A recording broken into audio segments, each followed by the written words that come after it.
আওয়ামী লীগের ঠিকানা এই বাংলায় হবে না, খুনি লীগের ঠিকানা এই বাংলায় হবে না, খুনি লীগের সন্ত্রাসীরা হুঁশিয়ার সাবধান, জেনারেল ওয়াকার হুঁশিয়ার সাবধান, জেনারেল ওয়াকার। জাহাঙ্গীরনগর বিশ্ববিদ্যালয়ের ছাত্র জনতার উদ্যোগে আজকে আমরা আওয়ামী লীগকে নিষিদ্ধ করার জন্য বিক্ষোভ মিছিল করছি এবং বিক্ষোভ মিছিল পরবর্তী সমাবেশ থেকে আমরা আমাদের অন্তর্বর্তীকালীন সরকার ডক্টর মোহাম্মদ ইউনূস যে আওয়ামী লীগকে নিষিদ্ধ করার ব্যাপারে বলেছেন তাদের এই সরকারের কোনো পরিকল্পনা নেই। আমরা প্রথমত ডক্টর মোহাম্মদ ইউনূসের এই কথাকে ঘৃণ্যভাবে প্রত্যাখ্যান করছি। আমরা আরও জানিয়ে দিচ্ছি যে 2000 ছাত্র জনতা জীবন দিয়েছে এবং হাজার হাজার শিক্ষার্থীরা আহত হয়েছে।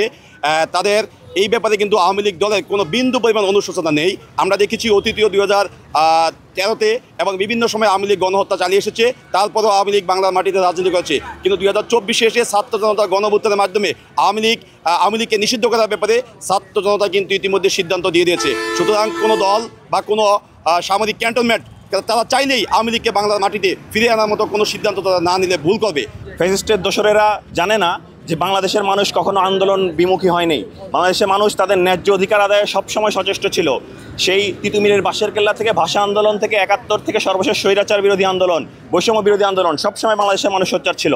তাই অতএব কেউ যদি আবারও ভাবে বাংলাদেশের মানুষকে ধোঁকা দিয়ে আবারও এদেশে কোনো ফ্যাসিবাদ কায়েম করা যাবে, তাহলে তারা ভুল ভেবে বসে আছে।